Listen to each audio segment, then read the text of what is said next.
Hey guys, welcome back to another video. In this video, we're going to talk about Bitcoin. Now, a lot of people don't understand Bitcoin. A lot of people don't understand art. I'm not going to say a lot, I'm going to say most. Most people don't understand Bitcoin. Most people don't understand art. Most people don't understand comic books.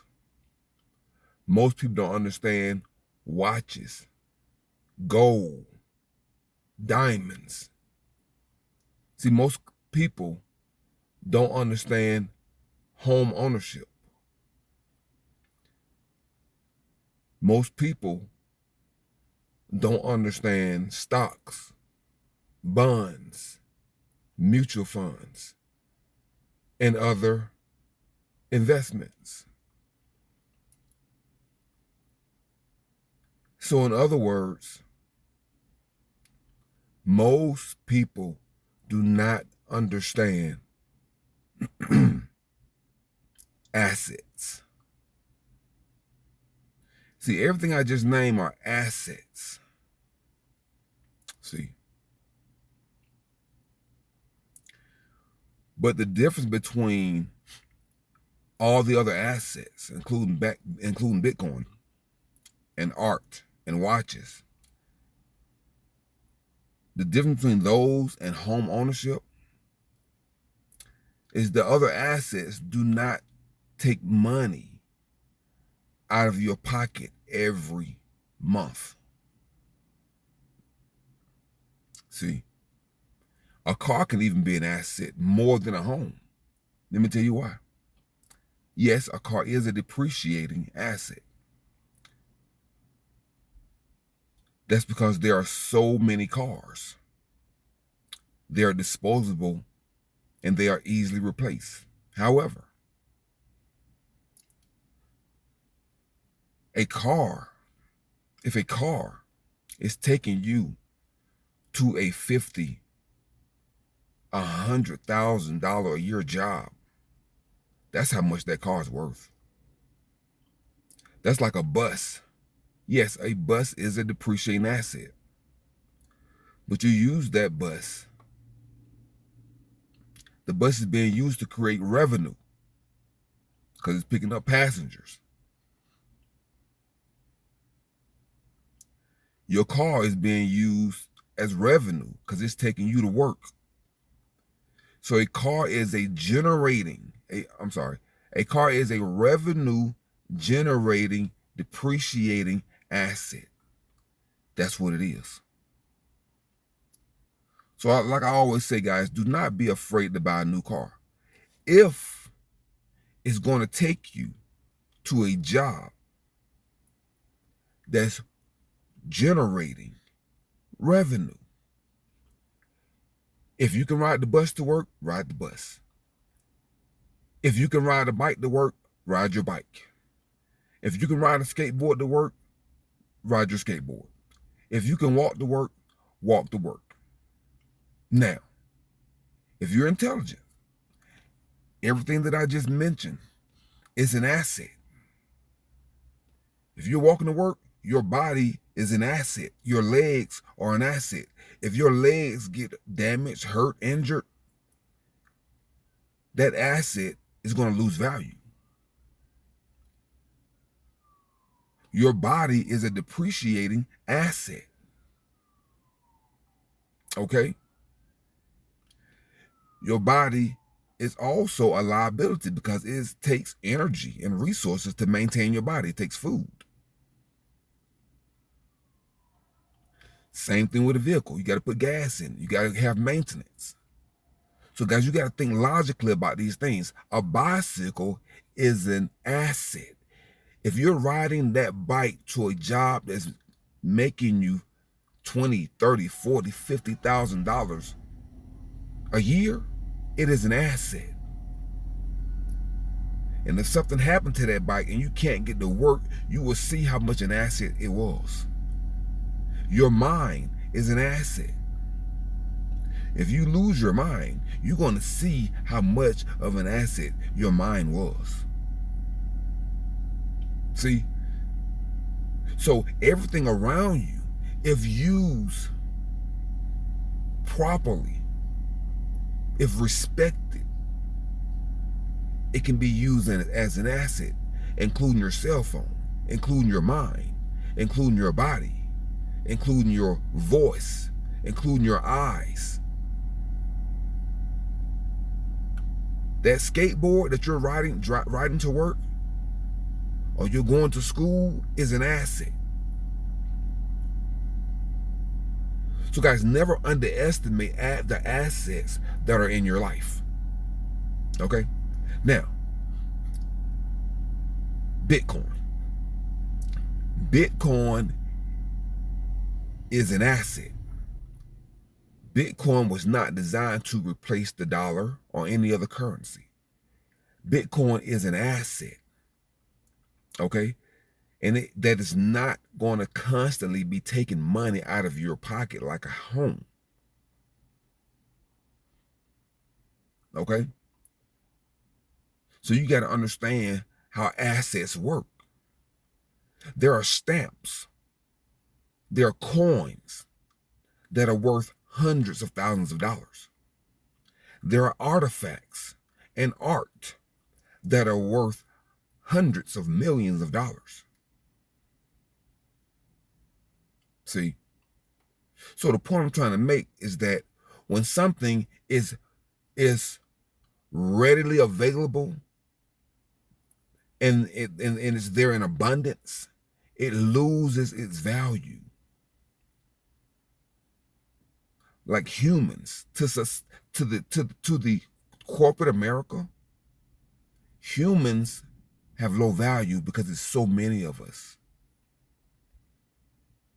See, a college degree, there are so many colleges and so many degrees that it's losing, it's lost its value.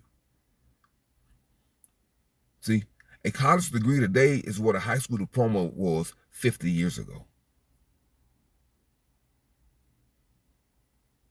They given college degrees out like lemonade, and it's losing its value. It has lost its value.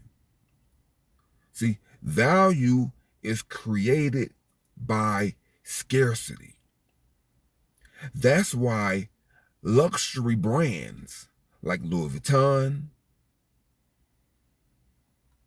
Christian Dior, Tiffany and Company, some watch brands, Burberry, that's why they destroy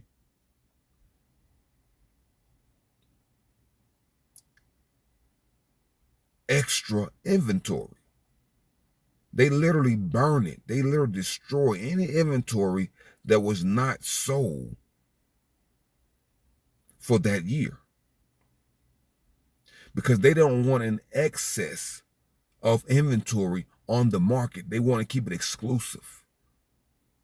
That's why a Hermes Birkin bag may cost you $200,000, $300,000, $400,000, $500,000, because it's a piece of art that has been curated and offered to the public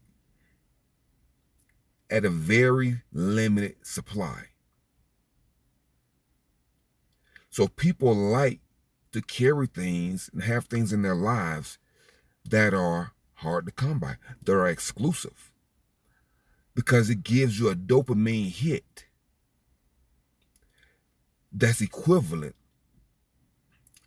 to a drug. See? So that's the same with Bitcoin. As time goes on and you tell somebody that you own a quarter of a Bitcoin, half a Bitcoin, 3/4 of a Bitcoin, or a whole Bitcoin, they're going to look at you differently, because they're going to know that you know something, that you're intelligent, that you're smart. It's something like telling somebody that you're a doctor or that you're a lawyer. It's not the title. that they're impressed with. It's they know what you went through to get it. They know the sacrifice that you made. They know the discipline that you had to endure to acquire that title. Same thing with home ownership. That's why people want to say they're a homeowner, because a certain level of pride comes with home ownership. Okay? Now, a home is a liability for the homeowner. It's an asset for the bank. Once the homeowner has paid that home off, now it's an asset for the homeowner. The homeowner gets to share in the increased value of the home along with the bank. But see, here's the difference. Although the homeowner gets to share with the appreciation of the home, the bank don't share the taxes, the insurance, and the maintenance costs of that home ownership. All of that is on the borrower. See, the bank don't share in all those expenses that come with home ownership. That's why they say that the borrower is the slave to the lender.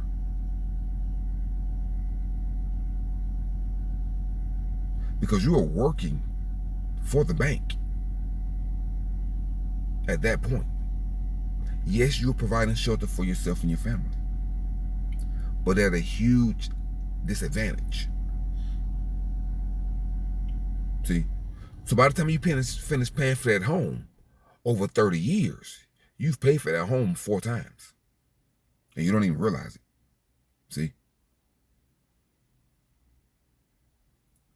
you've paid $400,000 or $500,000 for $100,000 house that you bought. See, and that's not including the maintenance, insurance, and taxes and all that stuff you've been paying all those years. So by the time you add all that stuff up, you're really breaking even if you would have just saved the money, or you would be above if you would have invested that money in the stock market and provided other ways to provide shelter for your family. But that's not what this video is about. This video is about Bitcoin. So I'm going to read this article real quick and show you what billionaires do with their money. Yes, they have homes. Not just billionaires, millionaires also. Yes, they have homes, they have cars and other luxury items, but they invest their money. Let's read.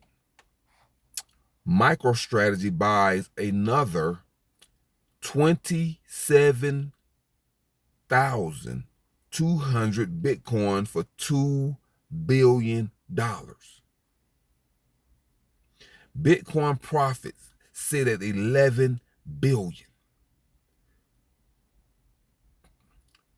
See, the company's Bitcoin yield thus far this quarter is 7% and over 26% year to date.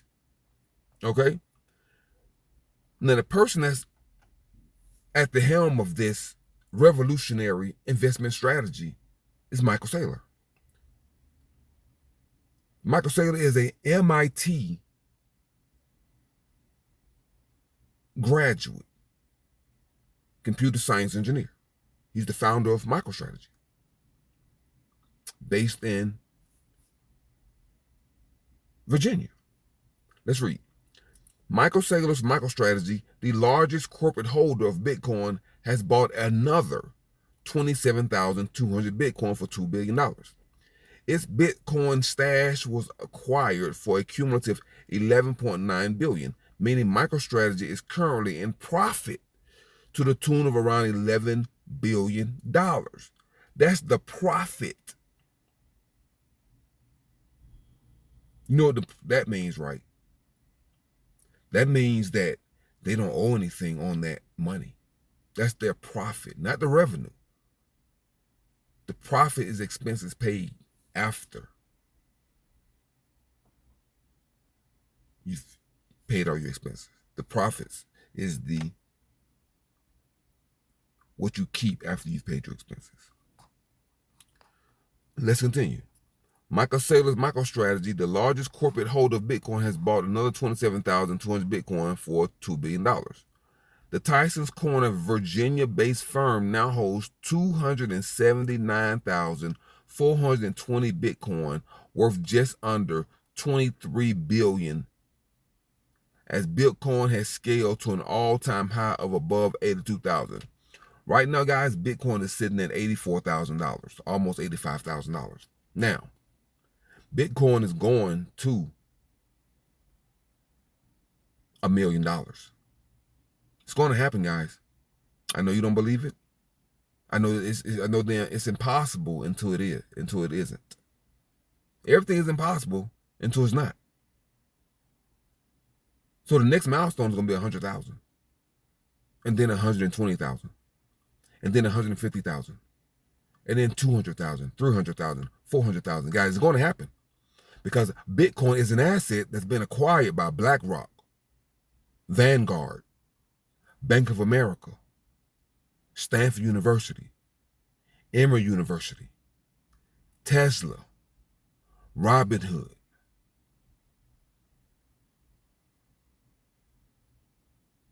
Jack Dorsey. See, these are millionaires and billionaires. These people are buying Bitcoin. Grayscale. See, BlackRock is a $11 trillion asset holder, the largest asset holder in the entire world. They own Bitcoin. You know why? Hold on, guys. You know why? Because Bitcoin is an asset.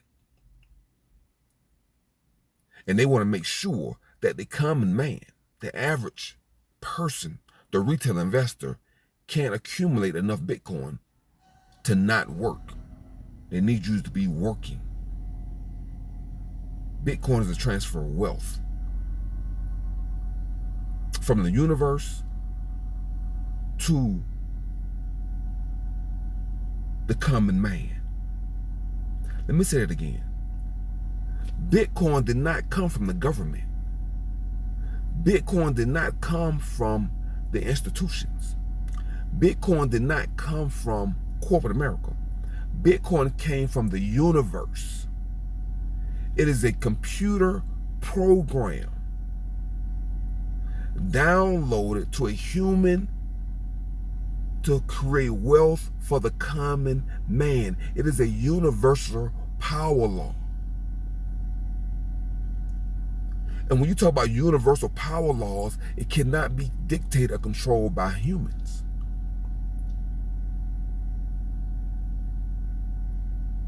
Can it be manipulated? Yes. Just like the weather can be manipulated. Animals can be manipulated. Humans can be manipulated. A lot of things, almost everything on this earth can be manipulated for a short period of time. But when you're talking about the power law, the trajectory is going to remain on course. It may be diverted for a short time, but it's going to get back on course. That's how it works. Let's continue. The company's Bitcoin yield thus far, okay, I read that. The latest acquisition of 27,000 has already banked over $200 million in profit, given they were acquired at an average price of $74,000 a piece, and have appreciated nearly $8,000 per coin. So they have already made $200 million in 30 days. MicroStrategy's Bitcoin acquisition strategy involves issuing shares and then acquiring Bitcoin with the proceeds.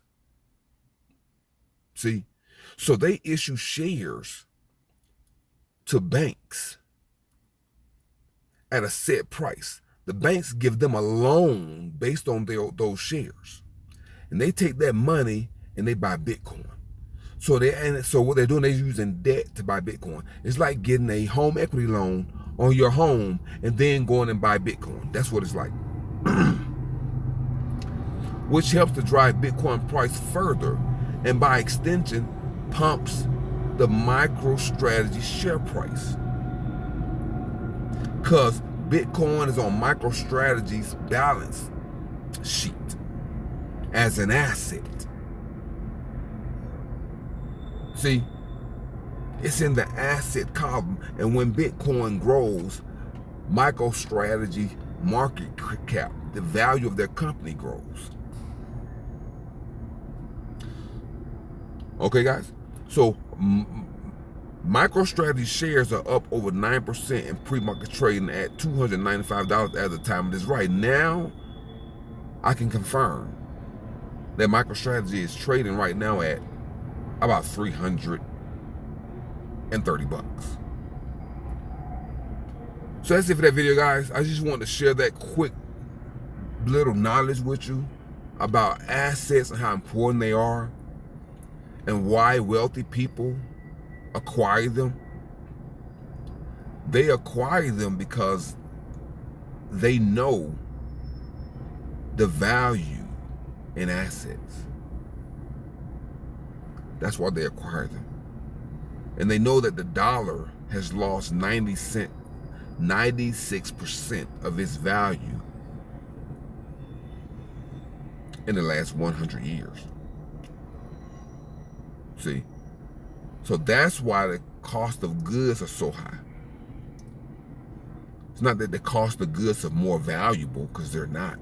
A lot of them are cheaper quality, made with cheaper labor. Is that the value of the dollar has collapsed. That's why the cost of goods are going up, because it's costing more to make something, because the value of the dollar is almost worthless. Okay, guys, that's it for that video, guys. Until next time, guys, keep your car clean, keep your life clean, keep your diet clean, keep your mind clean, keep your home clean, guys. Above all else, guys, keep your mind clean, because your mind is the washing machine to your soul. You need to keep it clean. I don't care what detergent you use. You need to keep your mind clean. Because once your mind is clean, it's going to manifest a clean conscious. It's very important, guys.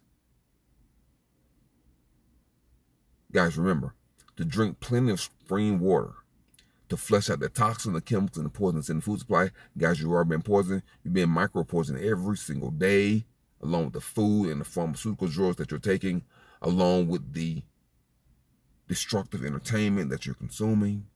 You're poisoning your mind and your body all at the same time, every single day. And until next time, guys, I'm CountryMan777, and I'm signing off.